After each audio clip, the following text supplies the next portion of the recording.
Ah, gente, e aí, como estamos? Boa tarde, Jane Austen. Temos duas Jane, eu acho. Eu não me lembro se é Jane. Peraí, deixa eu ligar esse negócio. Parou. Professor, por um segundo eu pensei em colocar até Body Ape, tá? Porque eu tava Que é estudando, isso? que eu acho engraçado. Esse negócio é um negócio do NFT, sabe? Esse Ah, negócio eu acho idiota, eu acho muito legal a ideia do NFT, porque eu posso roubar os NFT de todo mundo que publica. Aí eu apareço aqui cada dia com uma foto diferente. Até pensei em fazer isso. Aí, o que me acontece? Qual é a minha surpresa se eu não leio um artigo falando que esse grupo de NFT trabalha com simbologia nazista também. Aí pronto. Aí, acabou. Tudo pois que eu é, né, cara? escolho, tudo que eu penso, os caras estão envolvidos de alguma forma. É aquela do Dog Winston, né? Então, Ah, estão jogando em tudo que até canto, joga com qualquer coisa. essa é a doideira, né, cara? A gente às vezes fala disso achando que é uma coisa assim muito marginal, né? Muito minoritária, assim, quantitativamente falando. Mas é difícil de saber, né? Com certeza. Sei lá. A gente tá, ultimamente, o que tem aparecido de coisa relacionada a isso, então, Eu acho cada que vez tudo pior. que tá vindo muito desse ideal, tudo que é muito produzido e ganha muita ressonância desse ideal ANCAP, neoliberal e tudo assim, mais libertário, especialmente no Brasil, acaba adotando esse viés porque esse espaço, esses fóruns de discussão de anarcocapitalista e tal, tem sido um criadouro para neofascistas também. Querendo ou não, assim, existe algumas ideias assim que são compartilhadas e que acabam motivando uma certa adesão óbvia dos movimentos Sim. neonazistas Sabe que eu grupos tinha pensado neoliberais. nisso, porque eu sempre me considerei um anarquista utópico. Sempre não, né? Mas desde que eu me conheço por gente, eu entendo um pouco desse assunto. A minha visão de mundo ideal assim, era um mundo onde o Estado não fosse mais necessário, leis não fossem necessárias, no meu caso, principalmente por causa das leis, né? Porque eu vinha do direito, e onde as pessoas tivessem, né, bom senso e fizessem as coisas certas com base na sua própria consciência, né? O anarquismo sempre foi, né, vinculado, ou pelo menos majoritariamente vinculado a autores de esquerda, né, cara? Gente que buscava justamente tirar esse autoritarismo, sei lá, da sociedade, tentar trazer mais igualdade, todo mundo na mesma. E é esse sonho de uma sociedade, né, de, como é que eu vou chamar, de bom senso, onde as pessoas, né, sejam boas por natureza, alguma coisa assim. E isso tem a ver, né, cara? Eu fiquei refletindo sobre isso, os caras, né? Nada não entrando no comentário do Monark, lá que tem suas especificidades que são muito importantes. Mas primeiro que agora os anarcos viraram meio de direita, né? Pelo menos esses anarcocapitalistas aí. E acho que tem todo um grupo aí meio anarquista, mas à direita. E aí a discussão pode ir para esse lado, né? Não foi o que aconteceu lá no caso do Monark, porque ele explicitamente defendeu o partido neonazista, o direito de ser anti-judeu, mas a discussão sobre essa liberdade de expressão restrita, né, já puxando o nosso bate-papo inicial aqui para começar a falar dos assuntos da nossa aula de liberdade, acho que leva para esse lado, né, cara, de tipo defender uma liberdade de expressão sem limites. Qual é a diferença, né, para que quando tu defende o anarquismo, não está implícito isso, uma liberdade de expressão sem limites, a não ser os limites pessoais, né, porque o anarquismo não teria estrutura nenhuma para impor limites à liberdade de expressão. Não, o cara conseguiu, né, deitar na merda e rolar lá. Gente, eu achei um vídeo. Você olha, não sei se o Ministério Público, acho que eu fui assistir o primeiro vídeo do Flow lá. Eles, não sei se eu recomendaria para eles tirarem do ar, porque o Monark deixa claro lá que ele tem noção dessa conexão entre a audiência dele, o financiamento do Flow, e que se a audiência paga o Flow, eles não precisassem do AdSense, lá eles poderiam falar o que a audiência quisesse ouvir. Nesse contexto de agora, não é nem tiro no pé, né? Tiro na cabeça, né? E nesse mesmo programa eles dizem que as cidades brasileiras, quanto mais ao sul, mais civilizadas, e que a referência de mulher bonita é ser loira. Eu entendo não, né? Caralho, Eu nossa. conheço isso. Não, mas sei lá, velho, eu ouço pra caralho isso aqui. Eu comentei com vocês, né? Eu ouço muito isso. Quando veem que eu sou do sul aqui, os caras, porque lá no sul as coisas funcionam. E gente que não é do sul, sei lá, do centro, do norte, do nordeste, que vem puxar esses papos querendo exaltar assim, a superioridade de quem vem do sul. Isso é muito comum aqui em Brasília. Eu já passei por várias situações dessas. Que eu digo, vai se fudeu, tem um monte de merda lá no sul também, vocês que não conhecem. Vou tento ir para esse lado, sabe? Interessante essa E o visão da negócio pessoa. de. Oi? Essa visão é interessante, até porque eu já morei no Rio Grande do Sul um ano e a gente acha essa ideia, né? Eu sou mineiro e quando me posso eu fui do Sul. A gente acha assim, que lá no Rio Grande do Sul é diferente, mas não tem muita coisa igual. Inclusive, a criminalidade lá me surpreendeu, em Porto Alegre. Tá pior. Não, Essa a imagem. última vez não. Eu quase morri, não foi a última, foi uma das últimas, em 2016, indo pro jogo do Grêmio, meteram uma arma na cara do lado do estádio lá. Que, se eu não entregasse tudo pros caras, não sei o que ia ser de mim.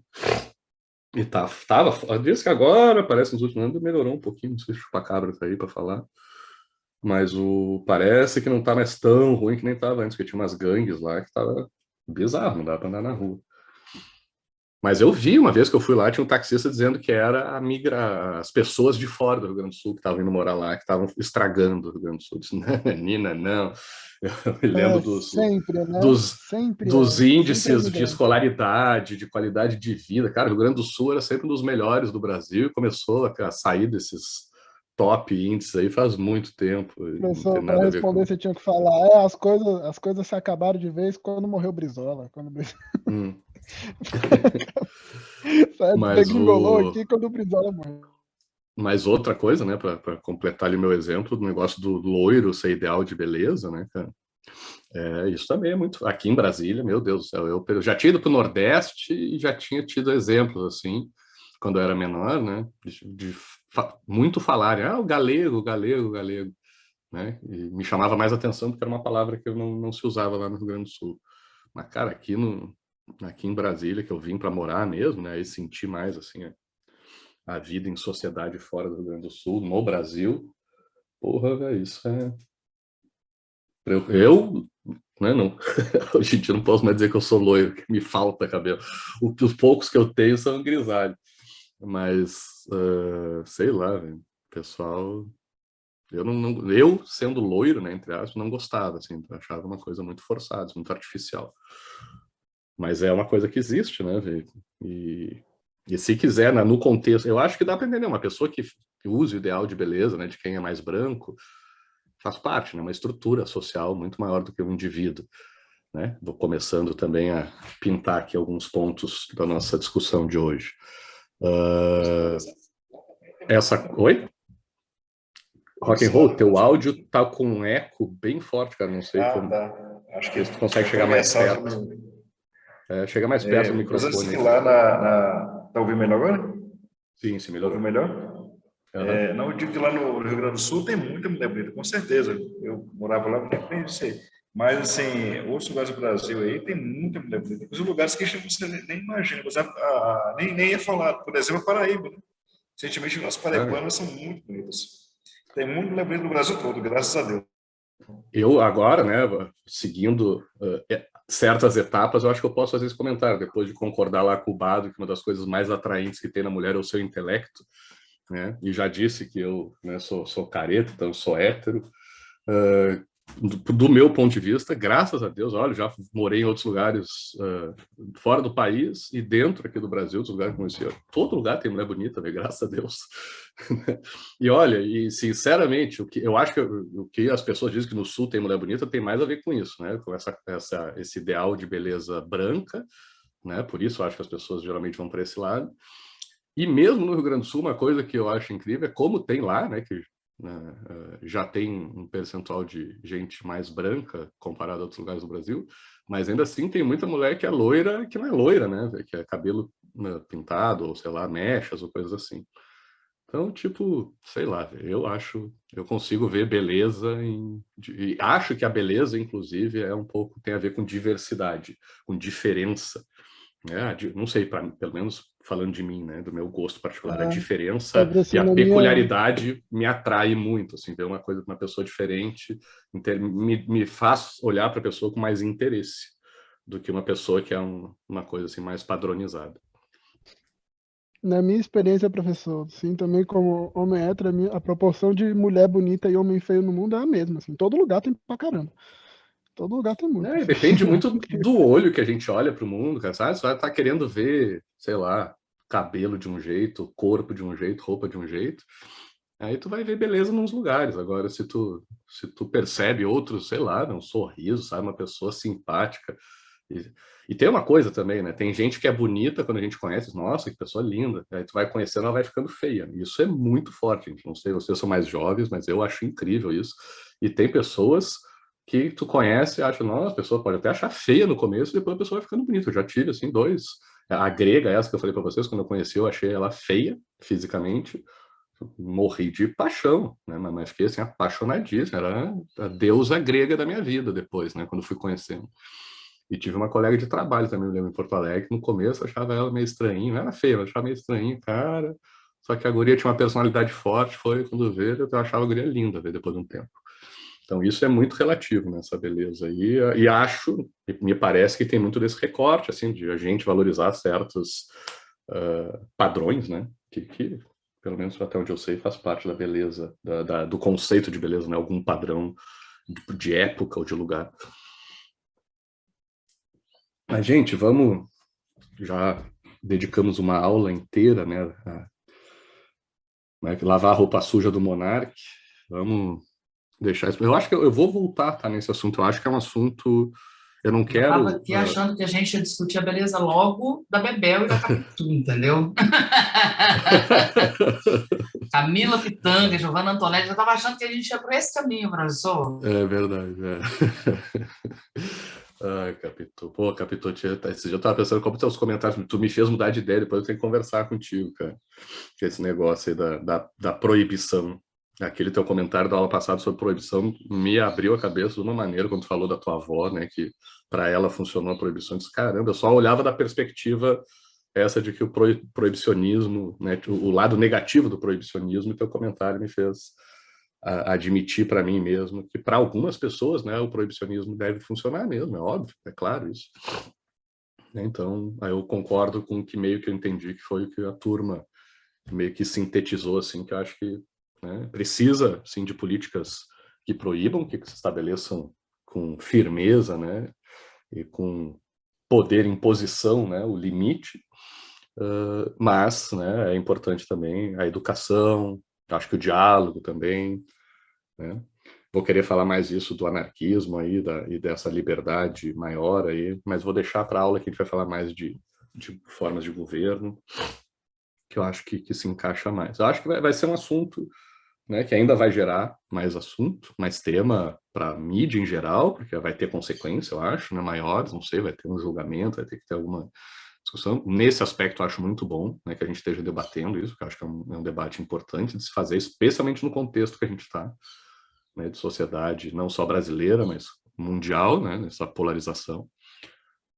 E para a nossa aula também, eu acho que é um exemplo interessante assim para a gente usar, porque, né, eu acho que é um espaço, assim, sei lá, uma personalidade, né, um personagem que atrai vocês, né, para o bem ou para o mal, geralmente aqui na turma, pelo que eu sei, para o mal, mas gera interesse, né? E é um exemplo prático, né, e atual sobre muitas das coisas que a gente está discutindo. Então eu vou voltar nesse assunto em outras situações, mas também não quero ficar só nisso, porque, né,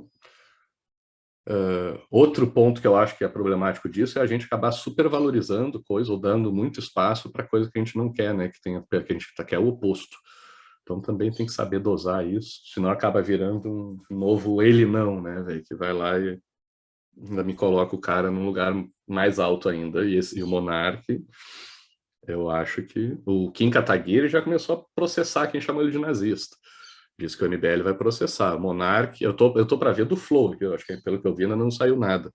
Mas eu quero ver qual vai ser a postura deles no retorno. Né? Se eles vão continuar com a postura que eles saíram, assim, de humildade, pedindo desculpa, né? Ou se... Estou falando mais do Igor, né? Eu acho do institucional ali, que o Monark não baixou muito a cabeça. Ou se corre o risco, porque eu acho que talvez por isso até eles não tenham voltado, dos caras terem uma proposta, mas então vamos chutar o balde, ou vamos, né, assumir alguma coisa assim nesse sentido, que daí é mais perigoso. E vai provocar mais debate, né? Seja para decidir o que fazer com o Monark, Quadrilles. E vocês viram que o Moro fez também um sinal desses, cara? Fiquei chocado no mesmo dia. Eu Que acho que o loucura Moro foi é porque ele é uma aquela? topeira mesmo, professor. Ele é tão Cara, como é que imbecil que consegue ele ser não tão burro, velho? O Kepa com aquela carinha tentando ser simpático, para me fica uma meia hora com a mão para cima, velho.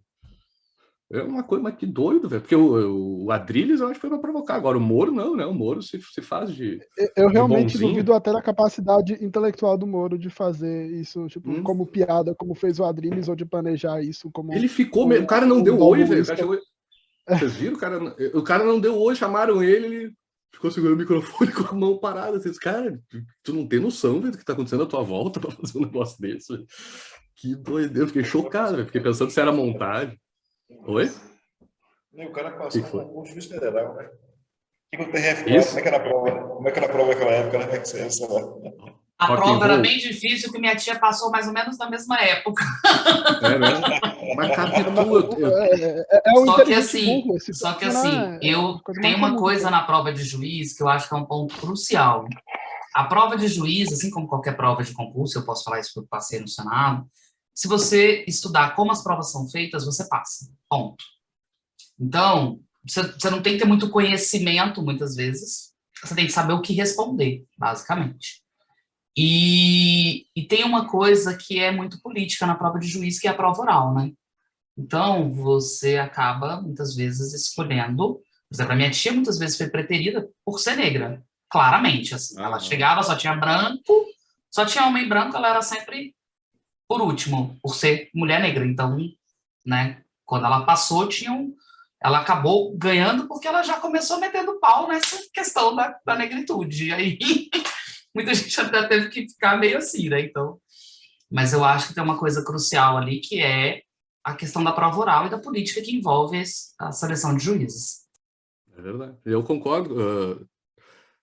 Tu disse, né, que não chega a ser uma questão de inteligência, às vezes eu diria mais até. Eu acho que às vezes não inteligência só, mas se tu conhece muito a fundo um assunto, te atrapalha para fazer uma prova às vezes, porque tu sabe as nuances, tu sabe as exceções, sabe casos mais raros, alguma coisa assim. E às vezes a pessoa que fez tua prova não conhece aquilo e faz como se fosse uma verdade absoluta, sei lá, ou como se não tivesse exceções. E aí tu pode ter um desencontro. Eu comecei a ver isso nas últimas vezes que eu fiz concurso, faz tempo já, vou fazer agora, me inscrevi para esse do TJ aí, porque a família toda quer que eu me estabilize, eu queria largar tudo, mas com filho é complicado. Vai ser difícil para mim, mas vou ter que dar um jeito nisso. Vou seguir o conselho da Capitu, que estudar as provas. Mas o meu irmão, eu sempre me considerei inteligente, né, acima da média, assim, nessa coisa de bem para fazer prova, né, porque também são tipos diferentes de inteligência. Outra coisa que a gente vai conversar na aula que vem sobre igualdade, tá? Os diferentes tipos de inteligência, né, ou de habilidades aí que cada pessoa tem. Mas eu tenho um irmão meu que esse é fora da casinha, assim, é um semi-gênio, tá ligado? O cara quase gabaritou, ele fez engenharia da computação, que é uma das coisas, aquelas engenharia mais foda que tem, que os caras repetem 10 vezes as disciplinas até serem aprovado. Ele conseguiu fazer o curso inteiro só tirando nota máxima, só com A, em todas as disciplinas. Foi a primeira vez que aconteceu no curso dele isso. E no Enem também, não sei se já era Enem na época dele, sei lá, ele quase gabaritou tudo. E aí ele contou de uma prova de literatura, que foi assim também. Ele falou, cara, eu tinha lido o livro 5 vezes já, eu conheci o livro de cor e salteado. E o cara fez uma pergunta lá, nitidamente o cara que escreveu a pergunta não tinha lido todo o livro, porque tinha uma parte do livro que deixava claro que aquilo estava errado, mas o gabarito foi aquele, não sei se chegaram a anular o que foi, mas a gente conversando sobre isso me fez esse comentário. Então é isso, fazer prova, e isso eu como professor tenho essa dificuldade de usar métodos avaliativos aí que tentem equilibrar isso, por isso que na nossa turma, na nossa disciplina aqui, como eu tenho bastante liberdade, né, eu uso diferentes métodos aí, procuro diversificar, porque eu acho que só ainda mais, né, xizinho em prova objetiva é uma coisa bem complicada. Agora mudou de banca, concurseiro, tem um Poxa, minuto, Capitu, você perdeu o conceito de inominável. É isso mesmo, Inominável Monark. De propósito, não ia perder a piada, né? Não pode falar o nome. Esquece isso, cara. Esquece. Gente, deixa eu me organizar aqui, porque se eu deixar eu fico viajando com vocês. Bom, eu vou retomar aqui o que eu comecei a fazer na aula passada. Olha, por que não está aparecendo aqui, gente? Agora foi. Que foi só para a gente lembrar, né, porque eu acho que é importante para conectar aqui, o fim da aula lá sobre liberdade, tá? A gente falou aquelas duas correntes, né, da liberdade como livre-arbítrio, que daí precisa daquela segunda dimensão, da alma, da razão, do espírito, alguma coisa assim, e o pessoal que acha que não existe liberdade, que a gente é só uma consequência, que é uma ilusão, né, que a gente acha que toma decisões, mas na verdade é só uma ilusão, porque a gente é fruto do ambiente onde a gente está, é só consequência das causas que nos antecedem. Como eu disse, isso não nos leva para lugar nenhum, a gente não tem muito o que discutir dentro desse conceito. Tem filosoficamente, mas aí é uma viagem exagerada até para essa disciplina.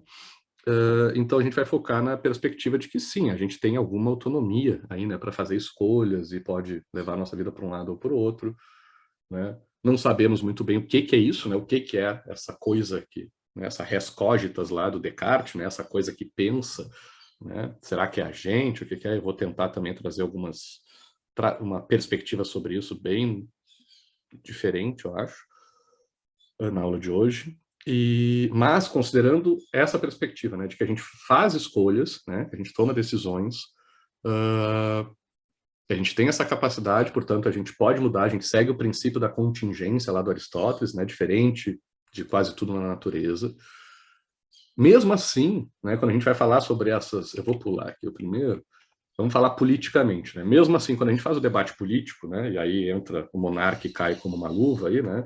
Qualquer um, né? O Benjamin Constant vai nos mostrar aqui como isso antigamente liberdade, né? Era essa conexão social, era cumprir o seu papel na sociedade para a melhor sociedade, para a melhor cidade, né?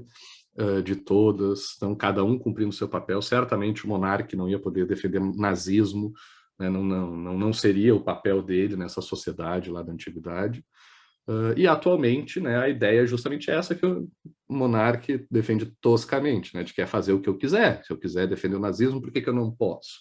Né, porque o indivíduo acha que o Estado só atrapalha, só incomoda, colocando regras. Não é o Estado, né? A vida em sociedade, as regras para se viver em sociedade, instrumentalizadas, né, personificadas ou materializadas no Estado, é que acabam podando essa liberdade individual, né?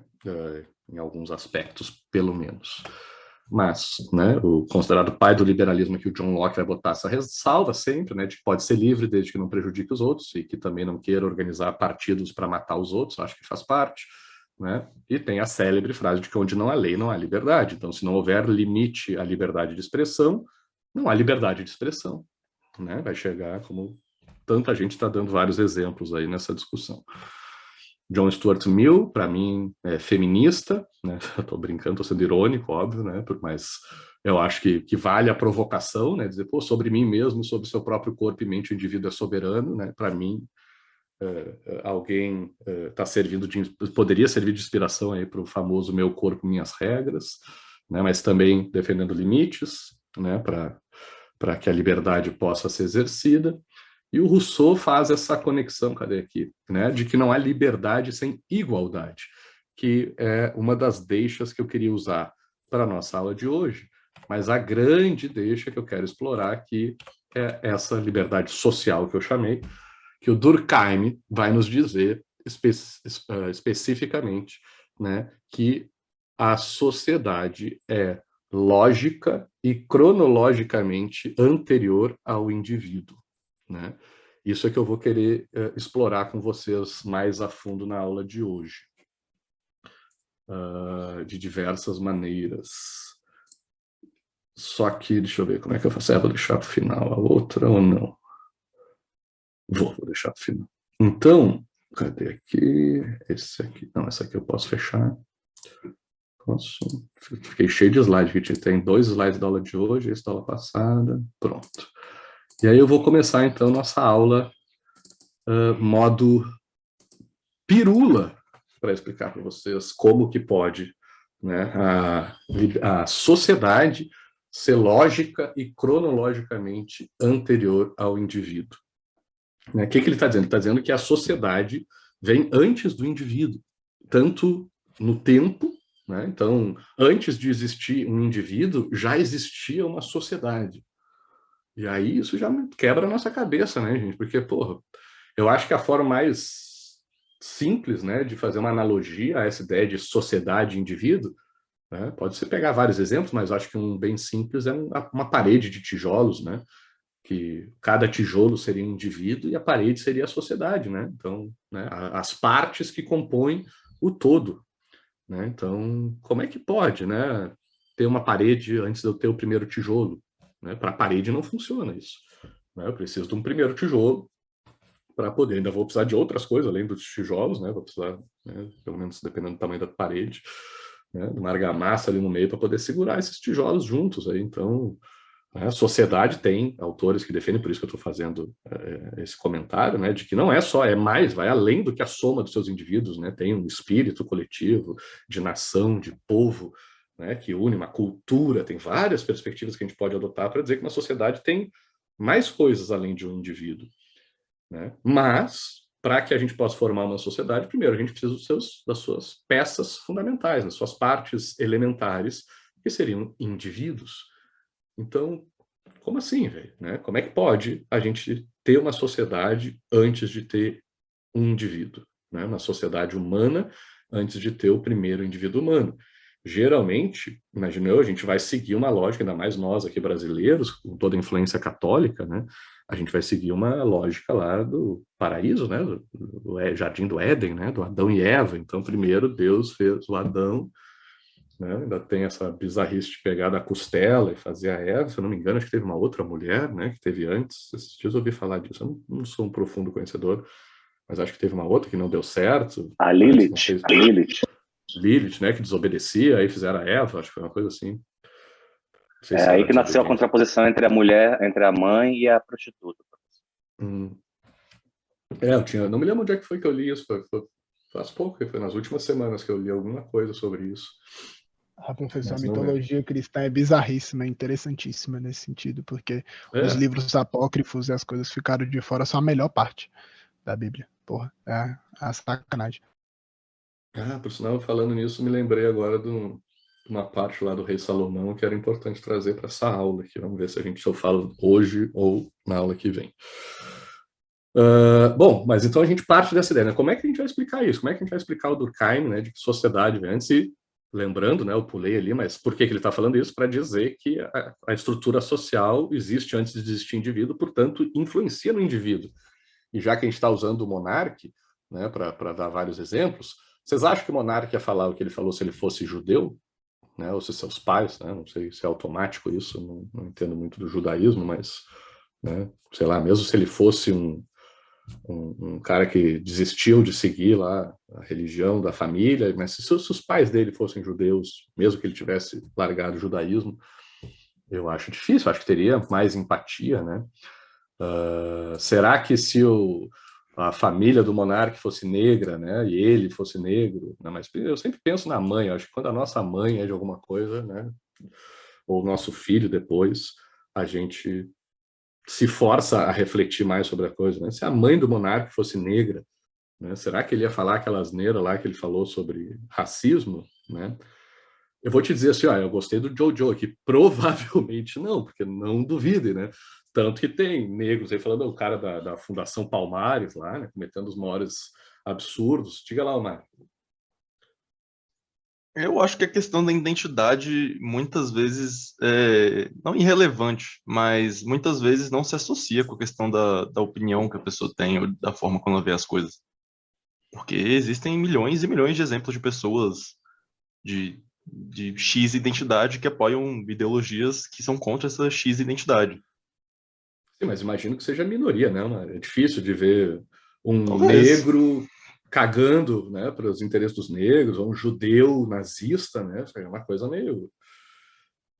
Um judeu nazista disse. talvez realmente seja difícil, mas nazista de fato, né? Mas muito do que do que acontecia em diversos outros regimes fascistas. O próprio Estado de Israel, que é regido quase que pela Bíblia deles, desculpa, não sei o nome, eles empregam...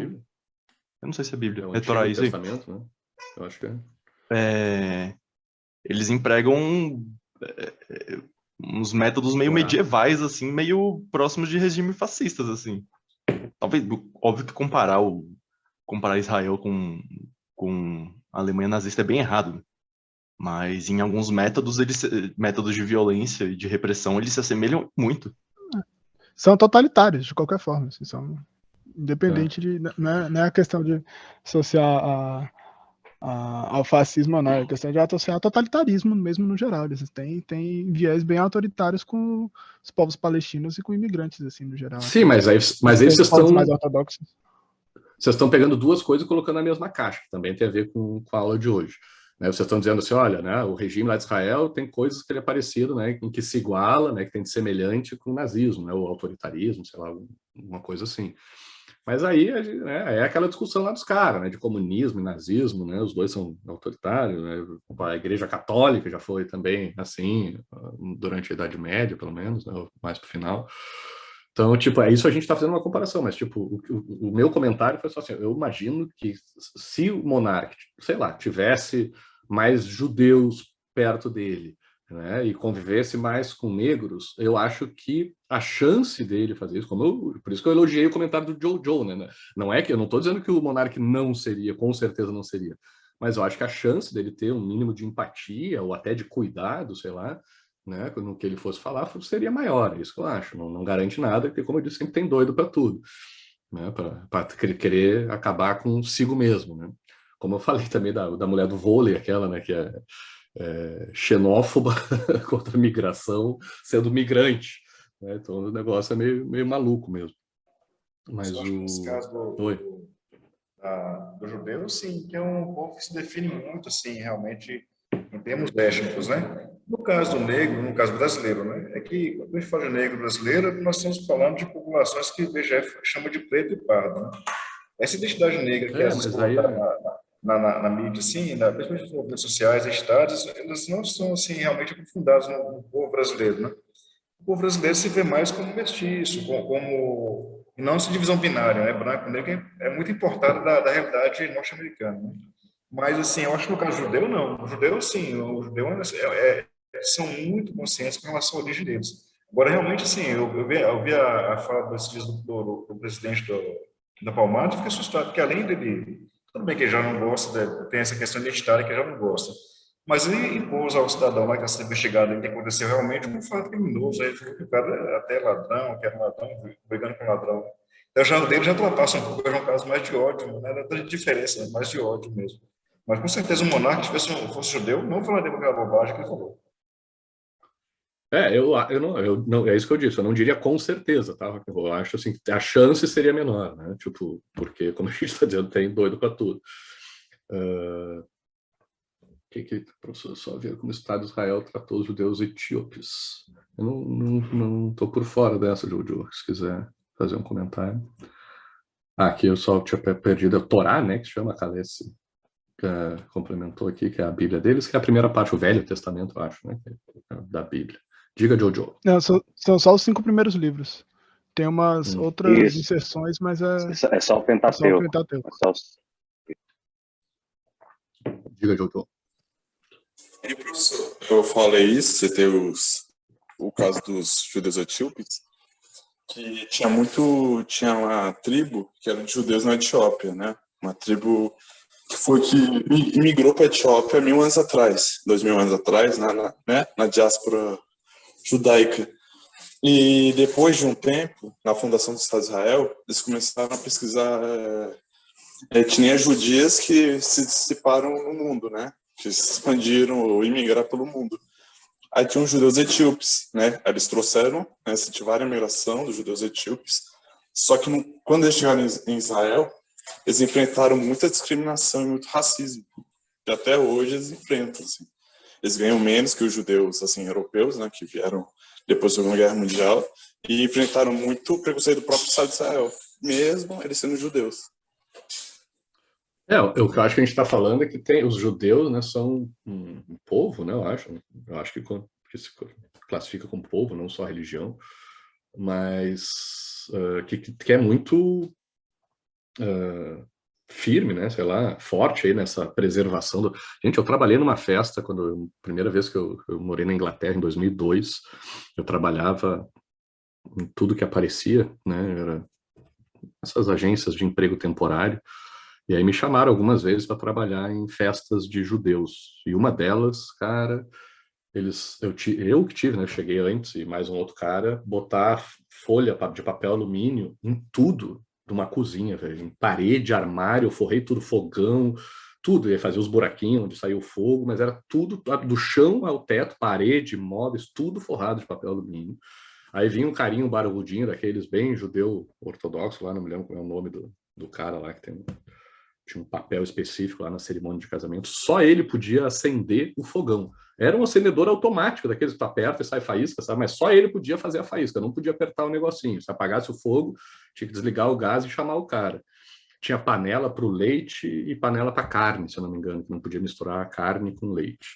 E as bebidas também, todas tinham um selo lá de que eram aprovadas lá pelo alguma instituição lá de autoridade que fazia essa fiscalização das bebidas. Era uma coisa de doido. E teve nesse dia, era um sábado, a festa, acho que foi isso, que veio um cara da casa do lado, porque era um bairro judeu, pedir ajuda para que um de nós, e foi esse meu amigo que estava trabalhando comigo, ir na casa do cara tirar um ferro de passar roupa da tomada, que parece que a empregada tinha ido lá passar roupa e tinha esquecido, e o cara, por ser o dia sagrado deles lá, não podia trabalhar, né? Então, e trabalhar incluía puxar a tomada do ferro da parede.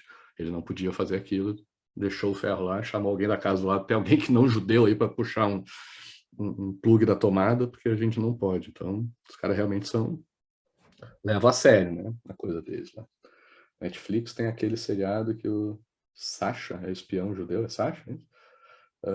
Na Jordânia, ele mostra os preconceitos entre judeus, europeus e árabes africanos. É foda isso, né? Tem preconceito, tem para tudo.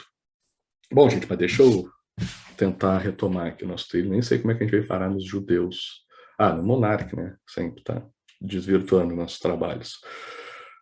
Mas o que eu ia falar, estava falando da sociedade ser anterior aos indivíduos, né, de acordo com Durkheim, e aí explicando isso, eu acho, né, acho que a explicação do Durkheim tem a ver com isso, né, pelo menos ele abordando lá o suicídio, né, ele vai dizer, olha, não dá para garantir quem é que vai se matar, né, mas a gente tem alguns indicadores, né, algumas variáveis que podem sim servir de indício, vai dizer, olha, naquele bairro, sei lá, naquele grupo, né, pessoas que não tenham um filho ainda, ou sei lá, irmãos, né, colegas de trabalho que não têm uma vida social, um grupo social que gere essa rede, digamos, de proteção para o indivíduo, né, tem uma tendência maior, os protestantes têm mais tendência a se suicidar do que os católicos, né, então toda essa, desempregados, né, tem umas coisas assim, geralmente vinculadas a essa conexão social. Inclusive eu vi esses dias também um vídeo um canal Big Think, eu acho, grande pensamento, uma coisa, não sei como é que seria a tradução, ou grandes ideias, eu acho que é a tradução, Big Think.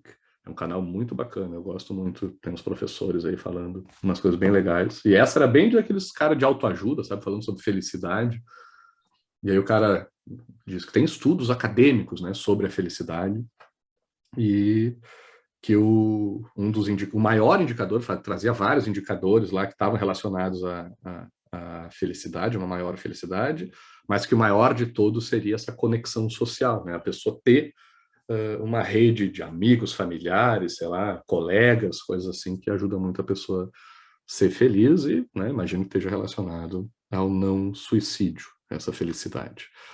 Né? E o Durkheim vai explorar nesse sentido, vai trazer essa perspectiva de como que grupos sociais, né, como a sociedade influencia no indivíduo, mesmo na questão mais privada, né, que ele considera que seria essa tomada de decisão aí no sentido do suicídio, de acabar com a própria vida. Então, o que ele está dizendo? Que tem uma coisa antes da gente, né? Antes até desse nosso processo de decidir, né? Porque a gente acha que, mesmo levando em consideração que é a gente que vai fazer essa escolha, a gente vai tomar essa decisão, tem coisas que são maiores do que a gente nesse processo, né? Ou que pelo menos influenciam, né? Tendências, né? que nos empurram mais para um lado ou mais para o outro. Nesse sentido que eu fiz o comentário do Monark, eu acho que dependendo, se ele tivesse num outro espaço, né, talvez ele agisse diferente. É possível que ele, talvez não, é possível que ele agisse diferente. Por quê, né?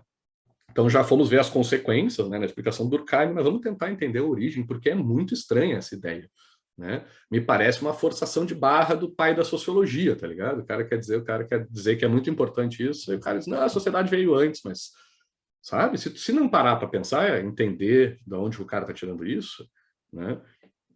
A gente tem que aceitar uma premissa meio que sem questionar, porque não parece fazer sentido a sociedade vir antes dos indivíduos, né? Parece que é uma forçação de barra. Apesar de que o contraponto do Adão lá também não parece muito lógico, né? Mas bora lá. Como eu disse, vou entrar no modo pirula agora. Gente, nunca estudei isso. Quer dizer, nunca estudei, é verdade, mas quando eu vim para Brasília, eu interagi, assim, o grupo que eu andava era o pessoal da biologia e da ecologia da UNB. Então, apesar de eu, particularmente, nunca ter estudado, já debati bastante, já conversei bastante sobre ecologia, essas questões, o que é a vida, onde é que começa a vida, algumas coisas assim, com essa turma da biologia, mas não tem nada, e realmente nesse aspecto aqui do que eu vou falar para vocês é mais conhecimentos roubados do Pirula, que é um cara bem, digamos assim, esquisitão para ser considerado assim, um professor acadêmico, mas né, é um pesquisador, professor, apesar da aparência, barbudo, cabeludo, meio largadão, não é o estereótipo de professor sério, né, que a gente respeita, e antes de tudo, acho um comunicador, né, esse divulgador científico, tipo o Átila, né, que assumiu esse papel. Para quem não, estou falando isso para quem não conhece o Pirula, porque eu tenho certeza que tem muita gente aqui que conhece o Pirula melhor do que eu. Descobri o Pirula durante a pandemia aqui também. Tá, então... Mas é muito bacana, eu gosto muito dessas pessoas que trabalham com divulgação científica e vamos ter um tema que vai falar bastante disso. Até onde eu sei, é um cara que peca, digamos assim, tipo eu, assim, por falar demais, né? Então os vídeos dele são muito longos, mas ele me parece justamente, né, acho que está relacionado com isso, ele é bastante criterioso no que ele fala, não vai falando merda por aí, né? Tipo, o cara cuida, se corrige, se ele por acaso erra em alguma coisa, mas é uma pessoa que leva a sério o que ele está falando, estuda, monta bastante bem a estrutura dos vídeos dele, então acho que é um cara que dá para levar a sério, né? Apesar de a gente estar falando de um vídeo de YouTube. Tá? Eu vou pegar uma explicação dele, por isso que eu estou fazendo essa ressalva só para explicar por que eu não fui ler um paper de biologia, porque eu acho que eu não conseguiria entender a ponto de explicar facilmente para vocês. Então, estou usando a explicação do Pirula. Se alguém souber de algum erro, por favor, me avise. Né? Então, basicamente, né, vamos entender aqui, né, o que se chama de cladogênese, eu acho, mas também que esse Henning aqui, Willy Henning, chamou de sistemática filogenética. Pelo que eu entendi, do que eu me lembro, porque também faz tempo que eu vi esse vídeo, tem a teoria do Darwin, né, da evolução das espécies, e aí os caras que estudam lá mais profundamente, quem aplica isso, né, dentro da biologia, tinha algumas dificuldades, algumas inconsistências da teoria, né, que precisava ser aprimorada, e pelo que eu entendi, essa sistemática filogenética aqui do Henning é uma das últimas ou das mais recentes a corrigir alguns problemas que vêm com a teoria da evolução do Darwin, né? Criando uma nova forma de sistematizar e organizar as espécies, né, de organismos vivos. Não é a mesma coisa, a teoria da evolução, né, mas se fundamenta nela, né, na ideia do Darwin, e segue a lógica, né, de que a gente evoluiu, toda a vida no nosso planeta evoluiu de um mesmo ancestral comum. Né? E lembrando das nossas aulas anteriores, né, quando eu falo vida, não é só espécies animais, né, vegetais também. Né? As plantas também vieram disso, os fungos, as bactérias, né, aí vírus eu acho que já é uma categoria mais dúbia, né, mas tudo que é considerado ser vivo, né, independentemente da complexidade, por mais simples ou mais complexo que seja, faria parte dessa tal árvore da vida, que eu não sei se vocês já viram, né, mas esses dias eu vi que parece que fizeram uma primeira versão completa, mas a gente não tem como ver, tá? Não tem como pegar um desenho da árvore completa da vida, um esquema, e mostrar para vocês, porque sempre vai reduzir muito, muito, muito, muito, que nem um mapa, sabe? Pegar o Google Maps, não dá para aparecer todas as ruas ao mesmo tempo, senão não dá para ver nada, né? Quando a gente está com o zoom fora, assim, tem que dar o zoom para dentro para ver em mais detalhes, ou tu vai ver detalhes de uma parte específica, ou tu vai ver coisas mais amplas com menos detalhes, tá? Então, essa árvore da vida, né, é essa ideia de que a gente começou, aqui tá no cantinho, dependendo da tela de vocês, talvez não dê para ver, mas bem embaixo aqui tem um redondinho verde que está escrito a origem da vida, né, em inglês, The Origin of Life. Que a gente não sabe como é que começou, muito bem, ou tem dúvidas, né, tem diferentes teorias a respeito disso, mas essa mesma vida vai se diversificando, criando diversas espécies, vegetais, animais, sei lá, todas essas... Como é que é? Classes, aí eu não me lembro agora da biologia que a gente estudou também, coisa de colégio isso aqui, tá, pessoal? Também não é nada de outro mundo, né? Já aprendemos, todos nós e todas nós já aprendemos isso aqui antes no colégio, até chegar no Darwinzinho lá em cima, que é esse carinho ser humano, mas incluindo todas as espécies vivas e que já morreram, né? E extintas. Então, o que ele vai fazer, né? Como é que o Henning esse vai explicar essa árvore da vida e essa classificação das espécies? Através do que ele chamou de teoria cladística, não sei se é ele que está fazendo a primeira vez ou se ele está aprimorando, né? Mas que se baseia, essa teoria cladística, num fenômeno, acho que pode se chamar assim, né? Chamado de cladogênese ou especiação, que é o processo que vai criando novas espécies, tá? Então, tudo veio do mesmo ponto comum. Todos os seres vivos no planeta Terra vieram da mesma coisa, né? E por que hoje a gente tem, sei lá, um ser humano e uma árvore, um cogumelo, uma abelha, um cachorro, uma baleia, um passarinho, né? Tudo veio da mesma coisa, né? Mas por que ficou tão diferente assim, né? Como é que a gente conseguiu se tornar coisas tão diferentes? Lembrando que é justamente essa diferença, né, entre as espécies, que eu acho que faz a gente olhar para o mundo. Não sei o que vocês acham, né? Eu falei para vocês que eu fui agora para a Bahia, minha esposa ficou encantada, acho que ela tinha ido poucas vezes para lugares que tinha Mata Atlântica, ela falou, gente, coisa mais linda isso aqui, e ela adora o Cerrado, né, mas ela falou, gente, isso aqui é bonito, porque tem mais, né, diversidade aqui na Mata Atlântica, tem mais plantas, né, mais espécies, a diversidade parece ser maior aqui.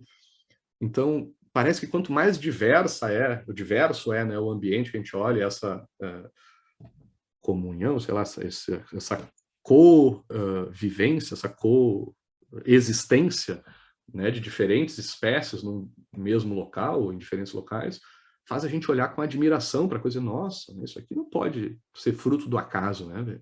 Como é que pode uma árvore ter um formato tão perfeito para fazer o que ela faz, e vir o passarinho para montar o ninho dela, e vir a cobra comer o ovo do passarinho, tudo se encaixa. Tem que ter o que se chama de design inteligente por trás, né? Alguém tem que ter pensado nisso para se criar uma coisa tão perfeita, tão maravilhosa. É doido isso, é um paradoxo, né? Porque mais um, né, que a gente traz aqui para nossa disciplina. Porque dá para dizer a mesma coisa no sentido oposto, né, gente? O mesmo vai dizer, olha, a coisa é tão complexa, tão maravilhosa, que não dá para uma pessoa criar isso aqui, né? Isso aí só pode ser fruto de uma coisa de milênios e milênios e milênios e bilhões de anos, sei lá, milhões de anos, agindo e mudando, né, as coisas no mundo, porque não é possível que uma inteligência crie uma coisa tão perfeita assim. Mas acho que a maioria de nós, pelo menos no primeiro momento, é levada a ver as coisas dessa perspectiva, né? Não pode ter sido fruto do acaso, né? Essa diversidade tão grande, de espécies tão diferentes, que interagem de uma maneira tão harmônica até certo ponto, né? Então, faltou um olho no novas, né? Novas espécies, agora que eu vi. Então, a explicação aqui que o Henning vai usar para explicar melhor a teoria da evolução das espécies do Darwin, né, que ele chamou de cladogênese, vai tentar nos mostrar isso de uma forma... Deixa eu ver se tem outro, né? Não. Aqui que eu vou tentar explicar para vocês. Como é que eu vou explicar? No vídeo do Pirula ele faz um desenho que eu achei meio tosco, não adianta muita coisa. Mas basicamente rola o seguinte, dentro de cada espécie, a gente estava falando aqui nós, né, dos loiros, a branquitude como referência de beleza, né? Mas vamos pegar nós, aqui nós, um grupo, né, temos, sei lá, agora 26 pessoas aqui na sala de aula, nós somos todos seres humanos, né, e compartilhamos características em comum, porém temos diferenças, temos variações, né? Tem gente que tem mais cabelo, tem gente que tem menos cabelo, tem gente que é mais alto, tem gente que é mais baixo, tem gente que é mais gordo, tem gente que é mais magro, né? Temos diversas diferenças, né? Inclusive, né, a questão de cor, de pele, de olho, de cabelo, sei lá que mais pode ter cor aí. E que geralmente eu acho que é o exemplo que se usa são essa questão de cores, é o que eu tenho aqui nessas espécies de borboletas. É normal acontecer no mesmo grupo, né? Se a gente, vamos supor que a gente fosse uma sociedade, né, da espécie humana isolada numa ilha, né? A gente ia ter essas certas diversidades, certas diferenças entre nós, entre os indivíduos dessa espécie, mas como os indivíduos dessa espécie se relacionariam entre si sexualmente para gerar novos indivíduos dessa espécie, essas diferenças vão trabalhando entre si de uma forma que se mantém a unidade dessa espécie, né? Então, sei lá, se tivesse metade da turma que fosse loira, metade fosse morena, né, a gente ia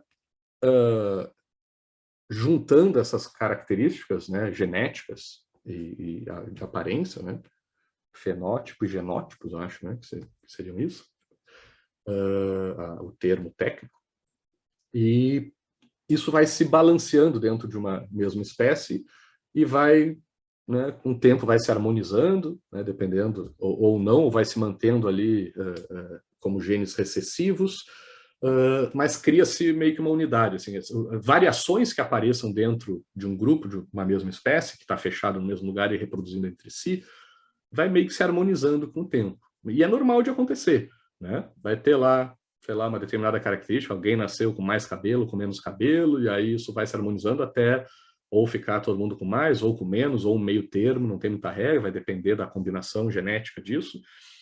E além disso, além de existirem características diferentes, né, e talvez essas características, inclusive, sejam resultados, né, de pequenas mutações que todos nós temos, né, pequenos genes um pouquinho diferentes, que ou já nascem um pouco diferentes, ou mutam ao longo do nosso período de vida, e que vão criando pequenas mudanças genéticas dentro de nós, e que podem levar, né, nesse processo reprodutivo intergeracional, né, algumas mudanças nas características de uma espécie, de um grupo, né, de indivíduos de uma mesma espécie isolados no mesmo local. Mas enquanto esse grupo estiver se relacionando entre si, né, a tendência é que essas características vão se harmonizando de alguma maneira. Por isso que quando a gente pega aqui essas três primeiras borboletas aqui de baixo, né, se a gente vê essa de cima aqui, ela é a asa dela é um pouquinho mais vermelha do que a primeira de baixo, que ela é mais laranja, entendeu? Isso são as gerações mudando.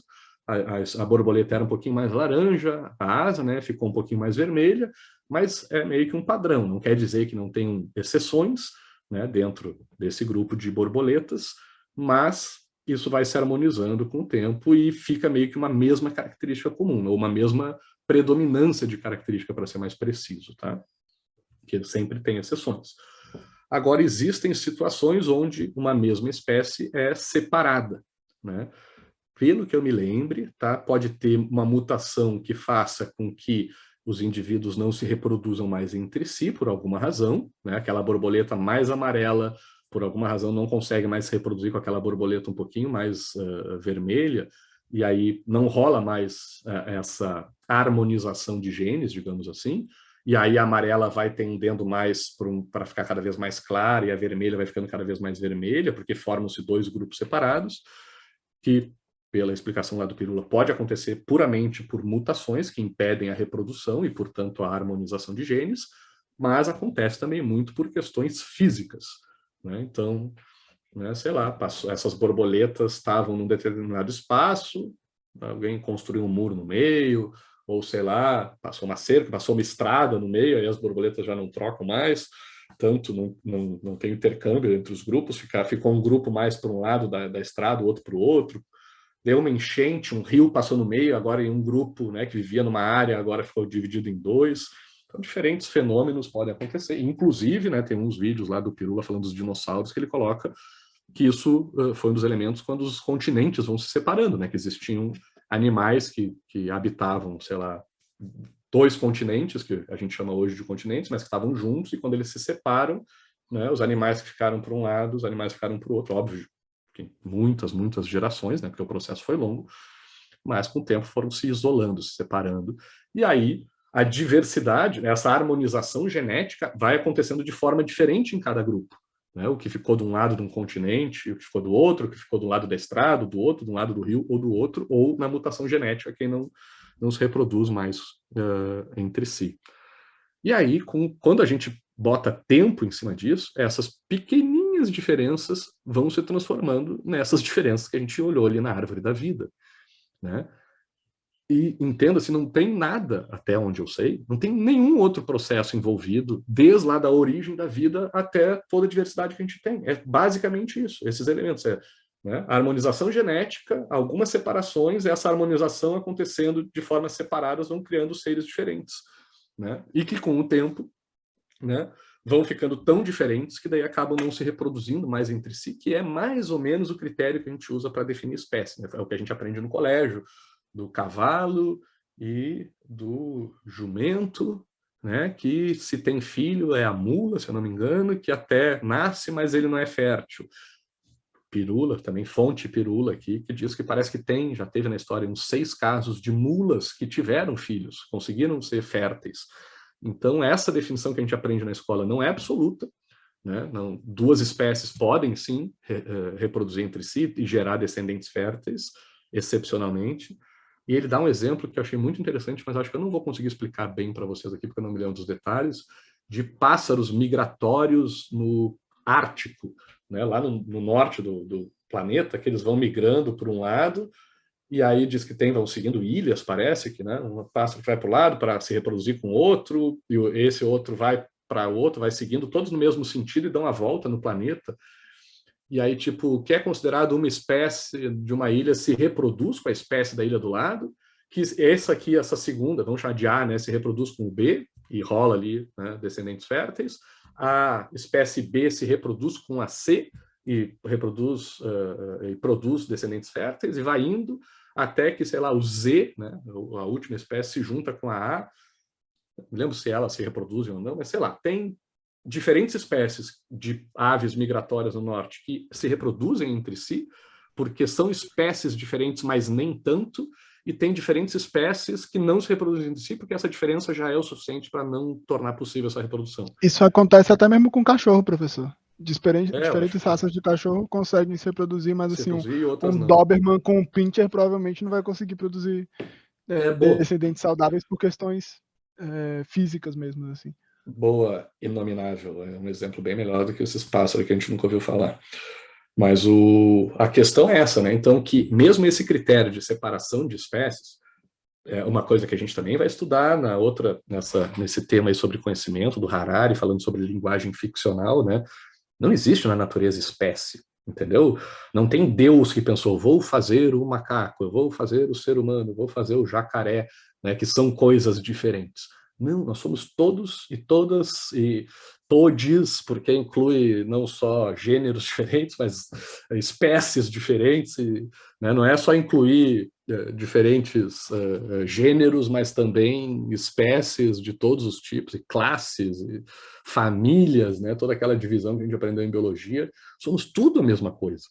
Né? Não é só nós, seres humanos, que somos os mesmos. Né? Inclusive, tem umas discussões, o Harari fala um pouco disso, e acho que foi o Átila, eu acho que fez um vídeo esses dias também falando sobre como seria se a gente vivesse, se a gente tivesse diferentes espécies de hominídeos, né, de homos ainda vivos no planeta, não só homo sapiens, mas se a gente tivesse Neandertal, Erectus, que foi uma realidade no nosso planeta durante um tempo, e que o Pirula também fez alguns vídeos aí muito bacanas falando sobre isso. Basicamente, vivemos num planeta com poderíamos ter diferentes espécies humanas, mas não temos, porque os sapiens aparentemente extinguiram com as outras, né? Mas temos outras espécies de animais, temos espécies vegetais, e sei lá, todas essas outras formas de vida, que no fundo são a mesma coisa, que seguiram o mesmo processo esse de harmonização genética, porém, quando a gente separa as coisas vão assumindo formas diferentes. Se eu pegar aqui um copo d'água e botar para ferver, pegar 2 copos d'água aqui, né, botar um para ferver no meu fogão e outro para congelar na minha geladeira, eles vão virar coisas diferentes, né? Bem diferentes. Um vai evaporar, o outro vai virar pedra, né? Então, basicamente é isso, né? É pegar uma vida e ir colocando em condições diferentes ou com processos internos, né, dessas mutações genéticas diferentes, né, e isolando, a gente vai criando coisas tão diferentes que cria toda a diversidade de vida do nosso planeta, né? E aqui uma outra forma de explicar, eu tentei achar algumas árvores da vida aí, né, para pequenas recortes, né, das árvores da vida para a gente entender, né, como essas separações vão acontecendo, né? Começa aqui nesse primata inicial, aqui, ancestral primata, né, original, acho que seria alguma coisa assim. Aí se dividiu aqui para os lêmures, né, lourenses, não sei o que é isso, um tipo de macaquinho, que não está errado chamar de macaco também, tem que ver, não são todos que podem ser chamados de macacos. E aí se dividiu com esse grupo todo aqui, que também foi se dividindo, até os chimpanzés, né, gorilas e orangotangos, que são os mais próximos da gente. Né? Mas é basicamente isso, né? Quem é que fala? É o Geoffrey Blaney, um historiador aqui, também conta muito bem no livro de história. Esse livro aqui eu acho muito bacana.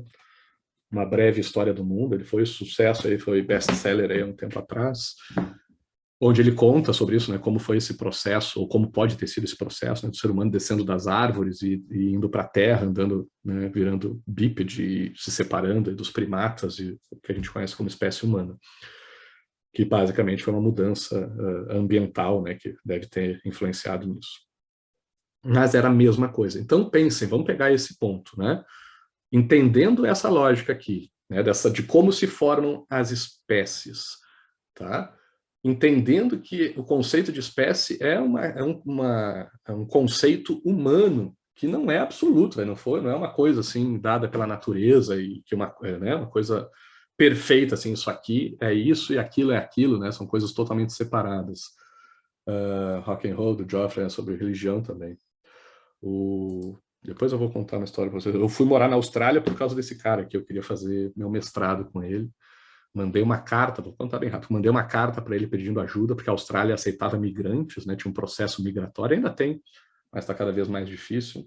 Eu expliquei para ele, achei o e-mail desse cara na internet, né, na época eu tinha conseguido falar com uma galera, assim, só me fazendo de louco e mandando e-mail para os caras, os conhecidos, e mandei para ele só, eu queria morar na Austrália, para estudar aí, fazer um mestrado em História, sou brasileiro, só que eu queria migrar para aí, porque eu não tenho dinheiro para pagar a faculdade toda e para me sustentar aí, então eu precisava desse programa para poder ganhar programa de imigração, né, para poder ganhar cidadania australiana e aí ganhar bolsa para fazer um mestrado aí, e queria ver se podia me ajudar com esse processo, né, se poder me dar dicas com isso. O cara era professor de História na Universidade de Melbourne, e simplesmente o prédio lá da Universidade de História, da Faculdade de História nessa Universidade de Melbourne, tinha o nome dele, Geoffrey Blaney. Ele era o bambambam do departamento de História dessa universidade.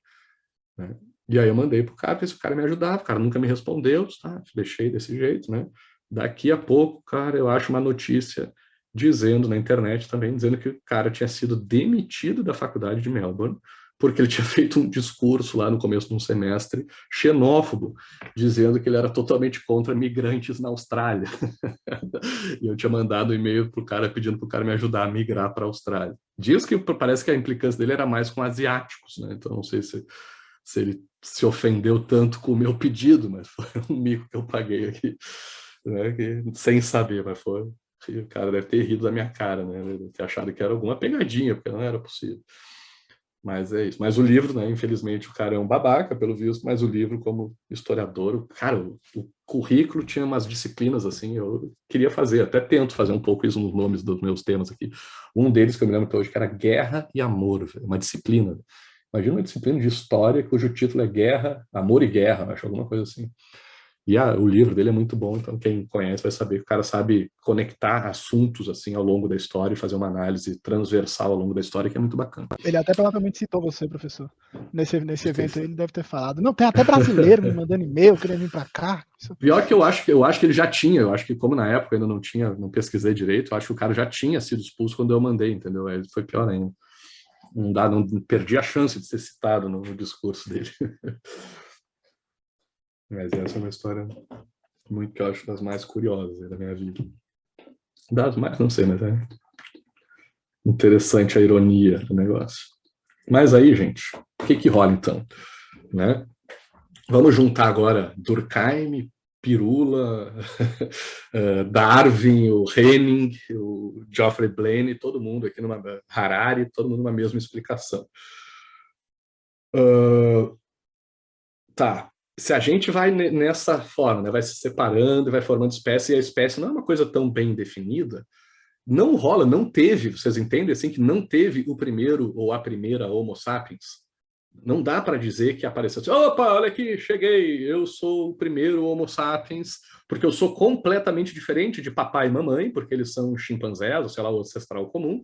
Eu nasci com essas características. De repente, bluf, sabe, surgiu o primeiro Adão ali, ou a primeira Eva, né, com as características do Homo sapiens. Não, isso foi um processo, né? Era um grupo de, sei lá, vou chamar de chimpanzé, mas não é, porque tinha um ancestral comum, que a gente não sabe bem qual era, mas tinha lá um primata qualquer que vivia lá nas florestas da África Central, né, em árvores, e aí tem teorias aí que dizem que foi um aquecimento, na época de aquecimento, eu não sei se foi, acho que foi, que meio que gerou lá o deserto do Saara, né, que se a gente olha para o mapa da África bem no meio, separou, jogou uma galera para o norte, lá em direção à Europa, e empurrou outra galera para o sul, né, e acabou com, né, diminuiu pelo menos com as florestas, com a abundância de florestas que tinha, e fez alguns indivíduos, né, ter que descer. Os primatas começaram a passar mais tempo embaixo da terra, embaixo das árvores, no chão, né, e aí foram desenvolvendo mais o bipedismo, imagino que se fale assim, né, e algumas características que, com o passar do tempo, o acúmulo, vão ficando tão diferentes do outro grupo que foi lá para o outro lado, que a gente vai chamar de espécies diferentes. Tá? Mas em nenhuma espécie do mundo surgiu o primeiro indivíduo dessa espécie. Né? Todas as espécies de fungos, de bactérias, quer dizer, de novo, fungos eu não sei, não, vírus, né, que a gente não sabe, mas fungos sim, bactéria, plantas, animais, né, qualquer coisa, qualquer ser vivo, né, passou por esse processo, né, que eu tentei aqui do meu jeito, dentro do possível, explicar para vocês, dentro da minha capacidade. Então, nenhuma espécie, de repente, surgiu o primeiro indivíduo. Todo indivíduo faz parte de uma sociedade, né, de um grupo que já existe há algum tempo, e que vai mudando com o tempo, e ele não se percebe novo, né, como o primeiro de alguma coisa, nunca, isso nunca aconteceu, de um indivíduo se perceber assim, nossa, agora eu sou diferente de todos que me antecederam, né, porque essa mudança é muito gradual, muito pequena, né, para uma geração, né, isso acontece dentro de várias e várias gerações.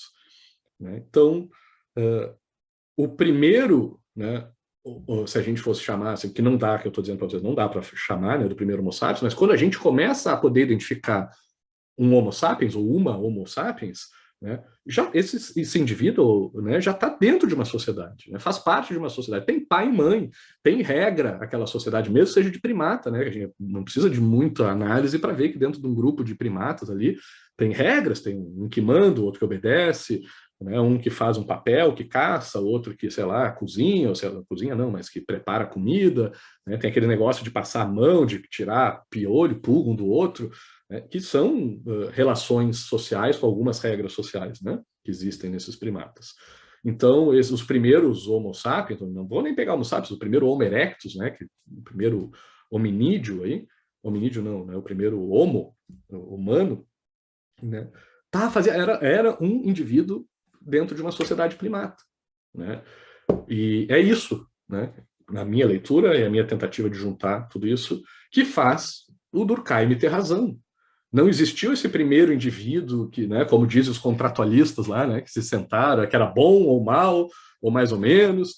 Aí os caras sentam e dizem, olha, vamos organizar a nossa sociedade, porque nós estamos aqui nesse mundo, chegamos aqui, somos os primeiros, né, então vamos criar... Não, já tinha regra, sempre antes, regras naturais, né, regras naturais, não sei se dá para chamar assim, né, mas de sociais, né, mas não humanas, não civilizatórias, do que a gente chama de civilizatória, né, regras sociais de sociedades que nos antecederam, e sempre teve sociedade que nos antecedeu.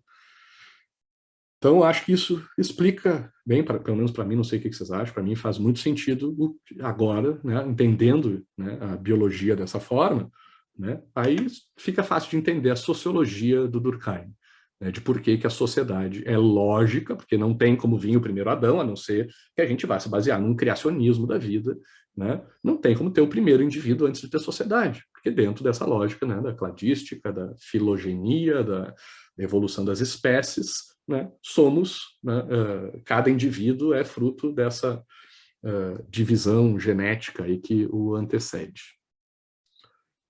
Última viagem nesse aspecto aqui, deixa eu ver como é que a gente está. Gente, hoje eu vou ter que sair no horário, porque começa hoje o semestre lá no Projeção, na minha outra faculdade.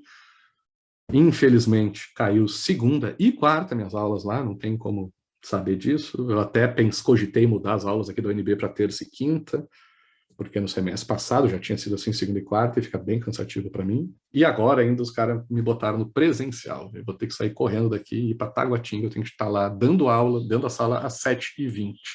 E eu estou no Jardim Botânico. Então eu vou ter que sair correndo. Aí hoje eu vou ver quanto tempo leva. Já tenho uma ideia, talvez eu vá dar as aulas de vocês na casa do meu pai, que fica no plano piloto, e aí fica mais fácil para mim. Mas hoje eu tenho que fazer esse primeiro teste aqui para saber. Então, infelizmente, vou ter que sair cedo. Mas tem algumas coisas ainda antes da gente terminar. Então, pessoal, bom, entendemos essa lógica do Durkheim, né? Mas eu queria refletir sobre uma outra coisa que eu confesso que daí eu tenho menos ainda. Aqui eu estou, né, fazendo uma gambiarra aqui para explicar a biologia com base no Pirula, porque se eu fosse ler o Henning eu não ia entender nada, né, para poder explicar para vocês. Acho que faz sentido, né? Eu acho que é uma coisa, eu acho que eu não estou errando muito na biologia, não devo estar cometendo nenhum pecado muito grande, né? Porque certamente devo ter falado alguma besteira, né, tecnicamente falando, mas na essência imagino que esteja basicamente correto, e conectar a biologia com a sociologia, nesse caso, eu acho que esclarece muito. Mas tem uma outra questão que eu queria trazer para vocês, que é o seguinte: eu não achei, velho, isso é uma das coisas que eu busco. Se alguém souber, por favor, me ajuda. Tem um cara, não sei o que, Cox, é um apresentador tipo o Neil deGrasse Tyson, que é, sabe, o físico aquele, que eu vou usar, por sinal, um tweet dele numa aula nossa. São caras também, outros divulgadores científicos. Esse Cox é um cara que apresenta Cox é COX, se eu não me engano, tá? Só para não confundir com outras coisas. Não é nem o ossinho do Cox, nem em inglês outras coisas aí que possam aparecer. Ele é um apresentador do Netflix, da BBC, que eu acho que é programas da BBC que ele faz, ele tem um jeitão esses dias, até vi umas piadas sobre ele. E tem um programa que eu assisti na Netflix, e acho que saiu do catálogo, porque eu não achei mais, onde ele fala sobre a origem da vida. Ele vai lá num vulcão oceânico no meio do mar, e aí ele explica que tinha uma diferença, como é que se diz? Elétrica ou eletromagnética, sei lá, da carga de alguma coisa que tinha dentro do lago, da água que tinha dentro do lago. Imagina um vulcão no meio do mar, tá? Teve erupção, não sei como é que é o verbo, eruptar, sei lá. Teve uma erupção no vulcão esse dentro do mar, e se formou um lago dentro da cratera do vulcão. Então ficou mar em volta e um lago de água da chuva, imagino, não sei, no meio. Só que tinha uma diferença. Então tinha uma parede, né, de pedra do vulcão entre a água salgada do mar e essa água, não sei se era doce ou como é que era, essa água que vinha da chuva dentro do vulcão, que gerou uma diferença de carga eletromagnética entre um lado e outro. E aí, por isso, nessa pedra desse vulcão começou a se formar, não sei, os primeiros elementos de vida. Não sei se é proteína, o que é, qual é o carboidrato, não sei, eu não vou falar para não falar mais besteira. Mas a partícula elementar ali da vida que foi crescendo dentro da água, né, que surgiu, pelo menos essas teses sobre a origem da vida. Eu gosto da panspermia, professor. Eu amo a ideia da panspermia. Panspermia é a teoria de que o surgimento da vida veio de fora do planeta, porque nós temos algumas formas de vida aqui que aparentemente, tipo o tardígrado e algumas bactérias, são adaptadas a viver no espaço, e isso não teria sentido evolutivo se elas não tivessem realmente vindo do espaço, passado um tempo no espaço, sei lá, dando uma volta, assim, descobriram um foguete antes da gente, sei lá. Mas olha a tua fala aí, a ideia, assim, olha aí, essa ideia de que isso não teria sentido evolutivo.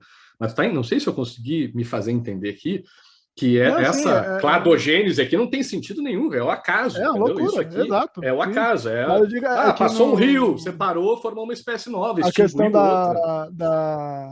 da seleção natural para o surgimento de características evolutivas, assim, a gente geralmente tende a associar que elas têm que ter algum uso, né? Então, assim, para o ser adaptado a ter a elevar, os críticos da panspermia falam justamente isso, assim, ele pode simplesmente ser uma aleatoriedade genética, e esse bicho ser capaz de sobreviver no espaço, mas o que os advogados dessa ideia defendem é justamente que, se ela é tão difundida em algumas espécies, em alguns seres, ela deve ter tido algum uso em algum momento. Falam até sobre o momento da da formação da Lua, que teve a colisão tangencial, saíram pedaços do planeta Terra e tal, e que isso teria acontecido em outros momentos da história. Já aconteceu, por exemplo, grande parte das luas de Saturno, que são só pedrinhas, né? No cinturão de asteroides, são parte de Saturno que foram deslocadas do planeta por um meteoro, assim, tão forte que tirou pedra da órbita do planeta. Assim. O impacto do meteoro que caiu na superfície do planeta é tão forte que deslocou um pedaço. E isso teria feito com que os tardígrados, por exemplo, tivessem passado um tempo no espaço antes de voltar para a Terra. Por isso que eles seriam adaptados. Mas aí eles morreriam. Mas eu acho a ideia... Eu acho a ideia que coloca o cladograma para fora do planeta, como se um planeta inseminasse o outro com a vida, e isso acontecesse sucessivamente, assim, daria seria muito mais poético, sei lá, acho muito mais bonito. Assim, eu acho que é possível, né? Quem sou eu para falar sobre isso? Que não tenho autoridade nenhuma, não tenho base nenhuma para falar, mas me parece uma coisa que é possível e acho que não são excludentes, né, essas teorias, porque a origem da vida ali, a árvore da vida que eu mostrei para vocês mostrava, pode ser isso, pode ser, primeiro chegou aqui uma outra vida, tudo bem, a origem vai estar em outro planeta, mas dentro do nosso planeta chegou um serzinho, seja ele qual for, que começou a se diversificar dentro dessa lógica da cladística aqui. Mas eu imagino que não tem nenhuma teoria que diga que veio todas essas espécies, né? Que a diversidade da vida chegou aqui, chegou a alguma forma de vida no planeta, e essa forma de vida depois... Esse aí só os caras do Story Channel, só os malucos do alienígenas do passado. E por sinal, que tristeza, né? Ver esses canais aí que viraram essa coisa de caça vil aí, foda.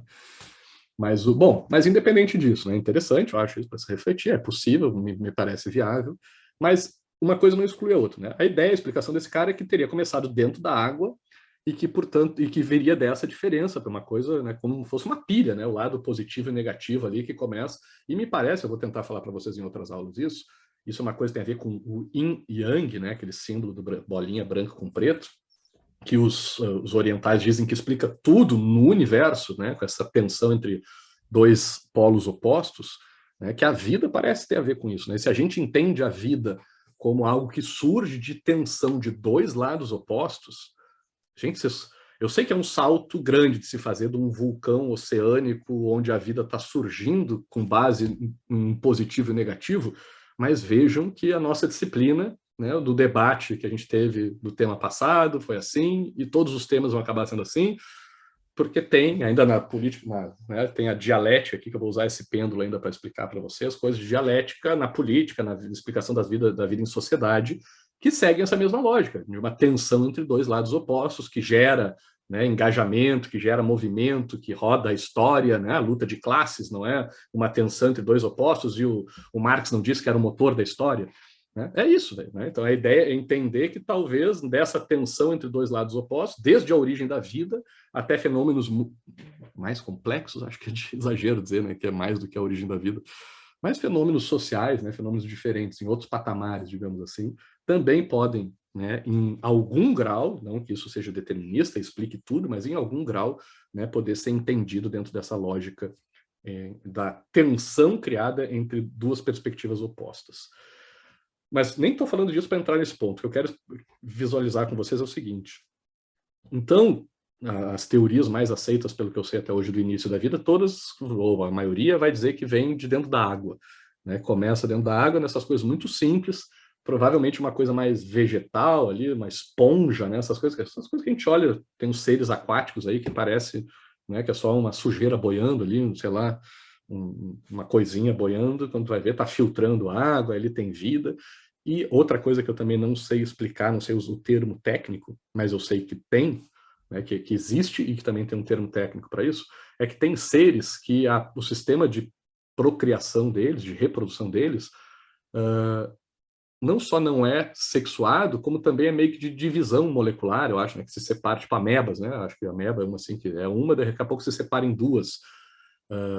Mas tem seres tipo corais, né, que vão só crescendo, né? Eu tenho aqui, inclusive, do lado da minha casa tem um muro que tem uma trepadeira que começou do lado do vizinho, e eu fico me questionando isso, né? Porque tem um lugar onde começou, né, o primeiro tronco dessa trepadeira, só que essa trepadeira vai criando novas raízes, que se eu for lá e cortar o tronco onde ela começou, ela vai continuar viva, eu consigo separar ela em diversos indivíduos, né? O que era para ser um indivíduo só, uma planta só, tu consegue formar vários, né? Estaqueamento, acho, é uma das formas aí de tu multiplicar uma planta, né? Então, tem indivíduos, seres vivos, né? Que tu consegue multiplicar eles sem a reprodução sexuada, pelo menos, né? Não sei, como eu disse, não sei se eu vou estar sendo tecnicamente o mais preciso aqui, mas só quero trazer a ideia para vocês. Então, Professor, coral. Oi, diga-me. Só entrando nessa ideia, assim, acho que nos anos 70 surge a teoria da simbiogênese, que seria... Ela explicaria o surgimento de células eucariontes como mitocôndrias, assim, que seria células com núcleo, a partir da relação entre duas células diferentes que, na interação entre elas, surge uma nova. E essa interação ela seria algo meio que predatório. Então, essa questão de você ter dois opostos criando um novo tem essa base na teoria da simbiogênese, que atualmente já chega a ser usado assim, na questão da filosofia, não é de gênero, identitária, mas, enfim, quem quiser estudar mais sobre isso, eu vou procurar, seria as questões da Donna Haraway, assim, que ela vai discutir sobre pós-humanismo, transhumanismo, ciborgue, e é tudo meio dentro dessa questão da simbiogênese e coisas além disso que surgem de dois opostos e coisas mais maleáveis também de identidade. Mas eu conheci através do Capra, um físico aí meio alternativo, que é lá nos fóruns sociais de Porto Alegre. E aí eu fui ler o livro do Capra, acho que o primeiro que eu vi foi o Ponto de Mutação, que ele acho que é um físico, não me lembro de onde é que o Capra é, se ele é norte-americano, europeu, sei lá. Desses países aí mainstream, que ele foi trabalhar na Ásia, não me lembro também aonde, foi na China. E aí ele aprendeu essas coisas sobre teorias orientais e tentou juntar as duas, explicar. Comecei a chamar, aí que eu fui tentar aprender um pouco mais sobre taoísmo, cara, eu acho do caralho, I Ching, essas coisas. Claro, né, uma coisa assim bem quase religiosa, né, mais mística, né, porque tenta explicar tudo. Os caras dizem que tu explica absolutamente tudo no universo, o dia, a noite, o bem e o mal, né, o homem e a mulher, sei lá, os opostos, através dessa relação do yin e yang, e tudo dá para ser entendido assim. Eu acho que é dialética também, por um lado, né? Então, eu acho que sim, é uma perspectiva. Não, tudo eu acho que já é demais, mas é bacana, eu acho super bacana. Assim. Mas mais, né, pelo menos essa coisa do yin e yang, né, não da simbiogênese, eu acho que fica mais uma coisa, sei lá, religiosa, mais um entendimento mais filosófico da vida, não tanto acadêmico. Né? Mas eu vou procurar da teoria da simbiogênese. Obrigado aí, Adams. Vou procurar entender melhor e ver se dá para incluir alguma coisa nas aulas, que é assim bacana. Eu gosto, tá, pessoal? Por favor, repitam aí o Gomes Adams. Se tiverem alguma dica aí, pode mandar no chat ou falar, que nem falou, ou mandar por e-mail depois. Eu estou sempre aberto aí para novas indicações. Mas vamos lá, o que eu estava falando? Eu queria dizer dessa início da vida dentro do mar, né, da água, porque tem seres vivos que são difíceis da gente estabelecer o que é um indivíduo, né? Que nem essa trepadeira que eu falei aqui para vocês, né? Um muro tomado de planta, e não dá para separar num, porque já são vários, não tem indivíduo, né? Que nem um coral dentro do mar, né? Pode ter vários pedaços, tu consegue cortar pedaços de um coral que ele vai continuar vivendo e se reproduzindo, o outro continua inteiro, e o que é indivíduo, o que é sociedade, ali fica difícil de dizer. Né? Mas tem seres que vão se reproduzindo assim, são só aumentando, crescendo, né? Mas ficam juntos, tipo coral, tipo a trepadeira, né? E a gente, né, quase impossível de dizer o que é indivíduo, o que é sociedade, né? O que é comunidade. Depois a gente vai ter digamos, essas espécies, né, essas formas de vida, que eu acho que é da ameba, que elas se separam mesmo, né? Que tem lá a bolinha, a amebinha, que brota uma outra, vai brotando, vai se dividindo, que também tem o nome lá de divisão celular, eu acho, alguma coisa assim. Né? Que dentro, mesmo ser se divide, ela também é uma reprodução assexuada, não precisa, né, de relação sexual para poder se reproduzir essas espécies, porque um indivíduo se divide e forma vários. e se separa, né? A diferença dessas que eu estou falando é que as outras vão formando outros indivíduos, mas continuam uma mesma coisa, o mesmo bloco. Depois tem outros indivíduos que se separam e viram coisas diferentes, separadas. E na minha leitura, assim, não sei se evolução, ou como é que é o processo, né? A sequência correta, não sei se foi assim, mas parece que sim, de complexidade, né? Essas espécies, essas formas de vida desenvolveram também a reprodução sexuada, que daí foi, eu acho que foi o Átila também que eu vi explicando sobre a importância da reprodução sexuada, né? Porque dá variedade genética, né? O problema dessa ameba, de qualquer espécie que vá só dividindo suas células, né? É que fica tudo igual. Então, se tem um problema, tu vai reproduzir o problema, né? Tu vai passar para todos os teus descendentes, as novas gerações, o mesmo problema, ou se tem alguma inabilidade, alguma dificuldade de lidar com o meio ambiente. Ah, é importante falar isso, né? Já que a gente falou da teoria da evolução das espécies, que é fundamental, o grande erro que se comete ao falar da teoria do Darwin, né, que ele diz que sobrevive os mais fortes. Não tem nada a ver com mais forte, como a gente viu, mais forte pode ter ficado do lado errado do rio e morrer, véio, não adianta nada ser mais forte, né? Sobrevivem os que mais se adaptam, né, os mais adaptáveis. Não é essa a lógica. Parece que o negócio, quando dividir, é tu te adaptar, mas não, porque não dá tempo de uma espécie se adaptar, entendeu? Quando acontece essa divisão, essas mutações, não é uma adaptação, não é um indivíduo que vivia no seco, daqui a pouco vai viver no molhado e vai dar um jeito de se virar, viver no quente, vai viver no frio e tem que se adaptar dentro de uma geração. Não é isso que rola. O que rola, né, no nível mais macro, né, da evolução das espécies, é que morre quem deu azar e sobrevive quem deu sorte.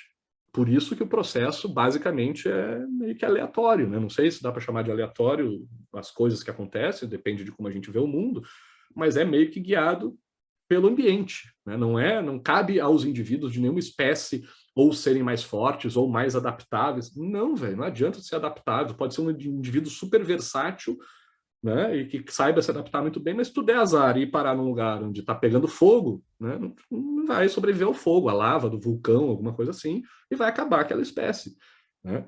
Então, a coisa, né, se a gente vai analisar profundamente aí esse processo todo, é meio aleatório mesmo, né? Meio caótico, sei lá, caótico não, porque caótico ainda tem uma ordem, né?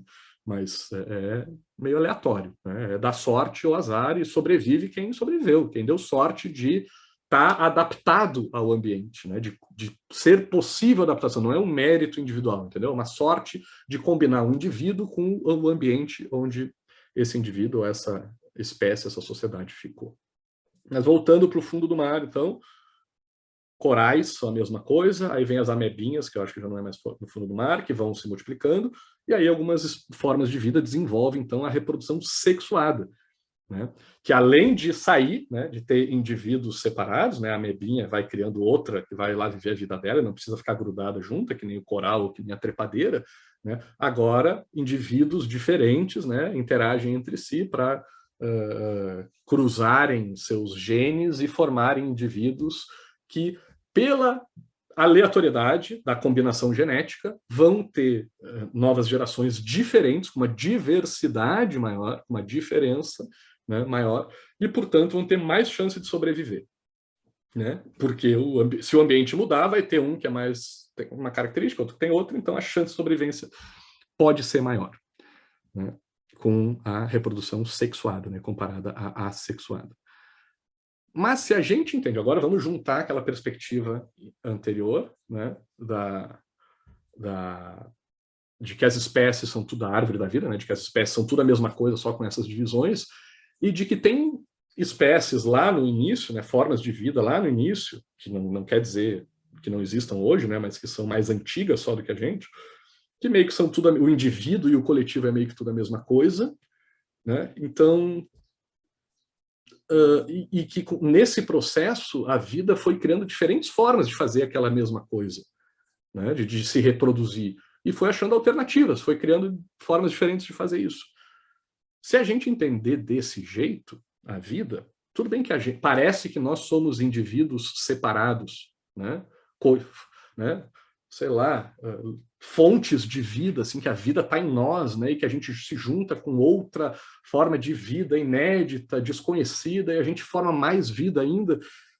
Mas no fundo, seguindo essa lógica, a gente é meio que uma estrutura, tipo um coral, tipo uma trepadeira, né, desse meu muro aqui do lado, que é a mesma coisa, só que aprendeu a se separar, entendeu? Então, se a gente vê a sociedade humana ou de qualquer outra forma de vida como uma mesma coisa, que nem um coral, né, que é a mesma coisa, só que ao invés de ficar junto, deu um espaço, né, separou e foi um pouquinho longe, não vai muito longe, porque, né, esses indivíduos não sobrevivem muito sozinhos, né, e nem se reproduzem, né, quando entra a reprodução sexuada sozinhos, né, dá para a gente meio que se entender. Não sei se eu estou viajando demais, aí vocês me avisem, mas para mim seria importante se eu conseguisse passar essa viagem para vocês, de que talvez numa essência, né, ou sei lá, num primórdio nessa árvore da vida, o que a gente faz quando a gente se reproduz de forma sexuada e gera as novas gerações, basicamente é a mesma coisa de uma esponja ou de uma trepadeira aqui da árvore do lado, né? E que nessa perspectiva, o que a gente entende como indivíduos também seria uma ilusão, seguindo aquela lógica lá da ilusão do livre-arbítrio. No fundo, não. No fundo, a gente é uma coisa só. A espécie humana toda, né, e na verdade toda a vida, né, do planeta Terra é uma coisa só, diferente, que vai achando formas de interagir, mas que é tudo fruto do mesmo lugar, né, e que não é porque estamos separados que deixamos de ser a mesma coisa. Né? Não é porque eu vou tirar um pedaço aqui da trepadeira que vai deixar de ser parte daquele todo da trepadeira original. Né? Então, por que eu estou falando isso? Para tentar pegar o Durkheim lá que no começo, né, que diz que no início, né, tinha a sociedade e o indivíduo vem depois da sociedade. Eu diria que até olhando para frente no futuro, né, pensando em objetivos, em metas, né, e qual é o sentido da vida, para que a gente está aqui, né, talvez a gente volte também para o mesmo lugar, de que no fundo a gente é sociedade, somos pedacinhos de uma mesma coisa e que temos a ilusão de que somos indivíduos, né, separados, e que o pensamento esse nosso, né, essa res cogitas do Descartes lá que pensa, que toma decisão, que faz escolha, na verdade é a mesma coisa, é a mesma alma, ou espírito, ou racionalidade que está em toda a humanidade, só que a partir de diferentes perspectivas, né, de diferentes pontos de vista, passam a ter a impressão de que são coisas separadas, quando no fundo são a mesma coisa. Então pode ser que a gente seja tudo, já pensou se a gente é tudo a mesma coisa? Né? A gente poderia estar tudo grudado um no outro e ser a mesma coisa, só um pedacinho mais para cima, mais para baixo, mais para um lado, mais para o outro, de um mesmo corpo, né? de um mesmo todo. Né? Eu acho que isso, uma reflexão nesse sentido, né? nos ajuda a pensar esse conceito de igualdade. Né? Se todos somos a mesma coisa, né? Parte de um mesmo coletivo, de uma mesma unidade total, né, global não, mas então pode ser global, né, de vida ou de espécie, seja o recorte que a gente quiser fazer, né, seja só da nossa espécie, somos todos, né, partes da espécie humana, ou somos todos partes da vida na Terra, né, e no fundo tudo tem, né, por que é tudo tão harmonioso, né, claro, com os seus atritos, que também faz parte, né? Mas por que tudo interage, forma essa diversidade? Porque no fundo é a mesma coisa, né? No fundo é uma mesma coisa num processo de transformação e adaptação, né? E pode parecer, por um lado, muito doido, meio viajante demais, mas acho que, por outro lado, é uma explicação mais simples até do que acreditar em qualquer outra teoria, né? De criação, ou de propósito da vida, de ter um Deus que cria as coisas, sabe? É complexo, mas é o tempo agindo sobre coisas simples e criando coisas complexas. Tá? Não sei se vocês querem. Eu tinha o outro, era só uma imagem que eu ia falar, mas eu acabei falando sem mostrar a imagem lá dos nossos primeiros hominídeos, como seriam meio que, né, talvez assim, se passasse um macaco ali atrás, né, tivesse uma postura parecida também, hábitos parecidos, né, só saindo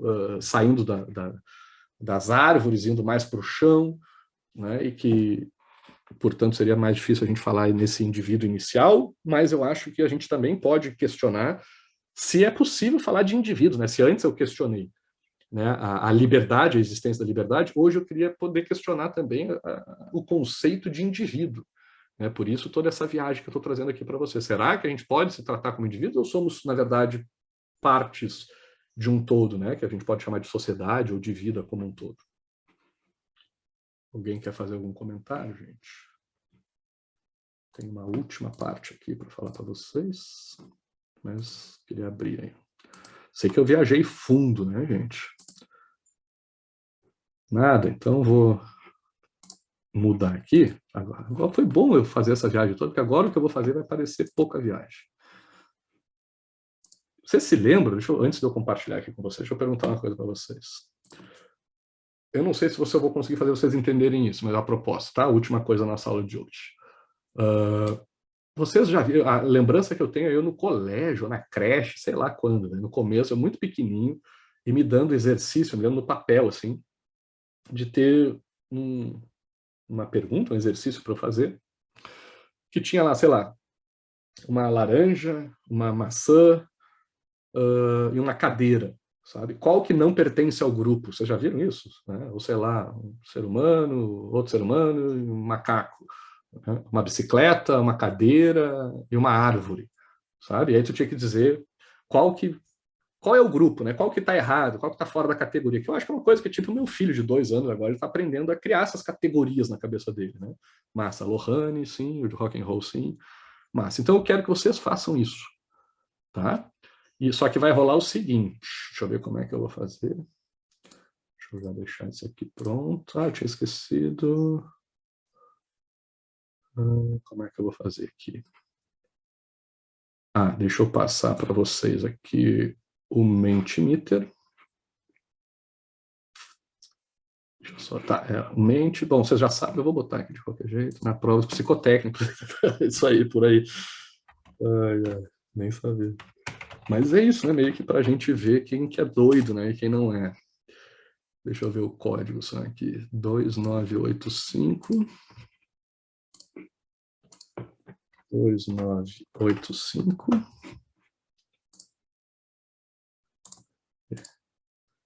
3678.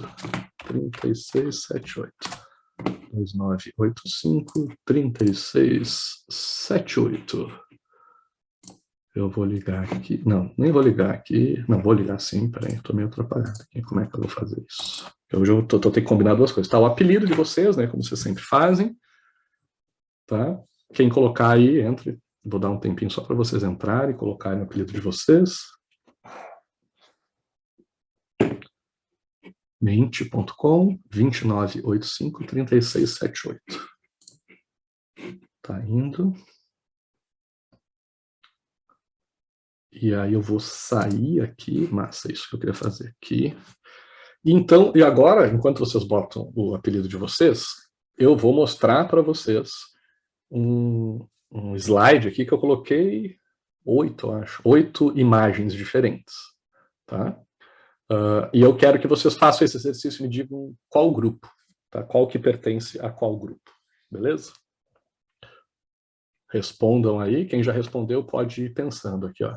Eu não vou falar nada, tá, sobre as imagens, eu não peço que também ninguém fale nada, e aí eu vou voltar, só vou dar um tempo para quem não botou ainda o apelido lá botar, porque depois eu vou mudar o slide e aí vai ter a pergunta do seguinte, qual é o grupo aqui? Né? O que eu pensei, qual foi o grupo que eu pensei quando eu botei essas imagens? O que o professor está achando aqui que faz parte de um grupo e o que não faz parte de um grupo? Né? E aí vocês escrevam lá qual é o critério, qual é a característica, sei lá, a forma de classificação que vocês usaram para separar o que pertence ao grupo e o que não pertence ao grupo entre essas 8 imagens aqui. Acho que está claro, né? O que é 8? Acho que tá. Tem 4 na linha de cima aqui e 4 na linha de baixo. Deixa eu ver se eu consigo fazer agora aqui. Voltar para cá, apelido. Quantas respostas nós temos aqui? 20. Mas eu vou passar aqui para frente, tá? Aí, qual o critério utilizado para definir o grupo? Eu vou voltar para cá porque eu não quero que vocês vejam a resposta um do outro. Aí vocês podem ver isso aqui. Caso alguém não teve tempo de botar o apelido, me manda um e-mail, tá? Que daí eu coloco os pontos da presença hoje.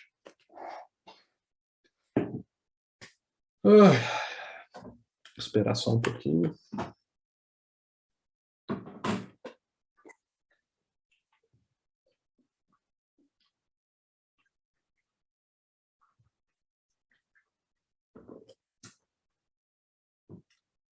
E aí eu vou fazer isso, vou pedir para vocês explicarem, tá? O que vocês pensaram, o porquê da resposta de vocês.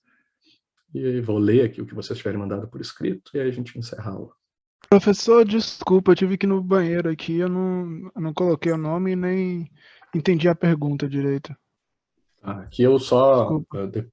me manda um e-mail, tá? Dizendo que tu não mandou o teu nome ali no slide, só para não ter que voltar, senão vai dar uma confusão grande.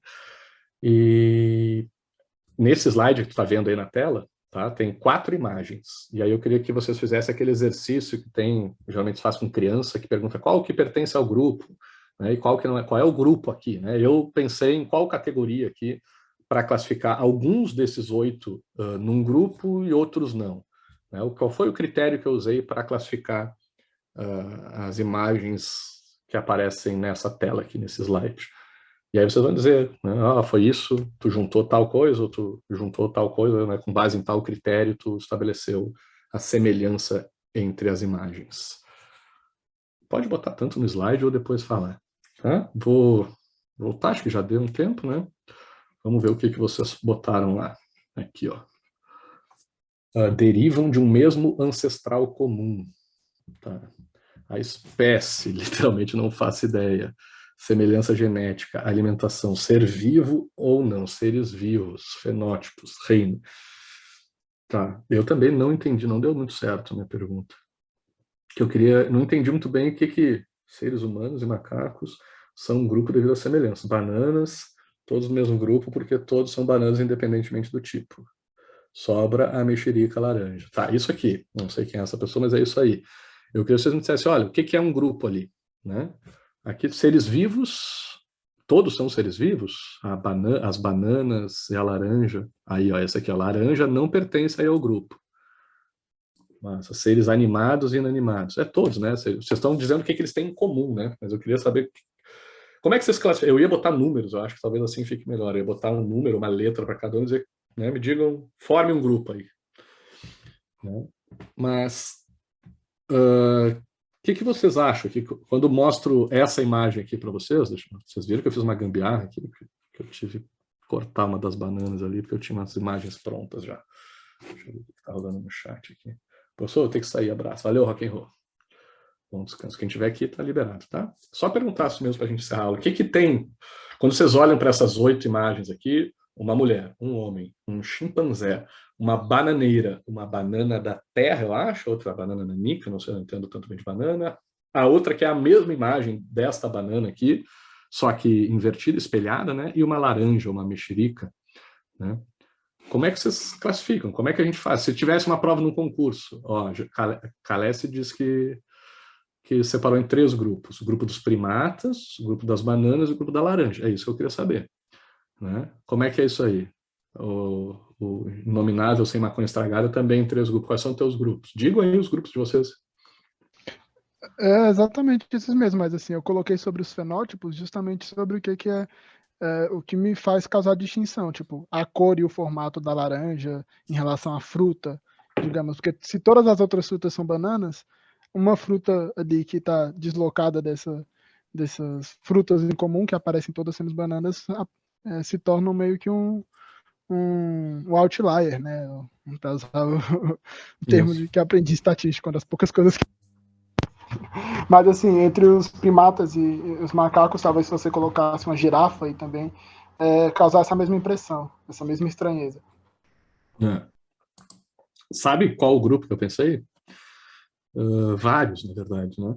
Na verdade, eu acho que alguns de vocês devem ter pensado isso, quando vocês falaram seres vivos, né? Ou sei lá, primeiro coisas, né? Todos existem, né? Ou já existiram, né? Não é, sei lá, uma coisa que nunca existiu, né? Todos, sei lá, têm células, não sei como é que classificaria uma fruta, né? Porque não dá para chamar de ser vivo, né? Uma fruta, uma semente, talvez, ou sei lá, um pedaço de um ser vivo. Então, a bananeira é um ser vivo, né? É um indivíduo, né? De uma espécie. Né, assim como o chimpanzé, o homem e a mulher. Né? Agora, na linha de baixo, já são partes, né, de plantas, que eu acho que não dá para chamar de indivíduo ou de ser vivo, apesar de que talvez tenha o potencial de gerar novos. Não sei como é que a semente da bananeira, se dá para tirar de banana. Não. A gente falou disso, estou doido. Alguém falou que tinha dentro das sementinhas da banana. Ninguém me comentou isso, não me lembro agora. Mas a gente também pode, pensou em outro também, quem está de jaqueta jeans e quem está sem. É isso, né? O objetivo desse slide era, né, que a gente vai falar de igualdade, né, pessoal?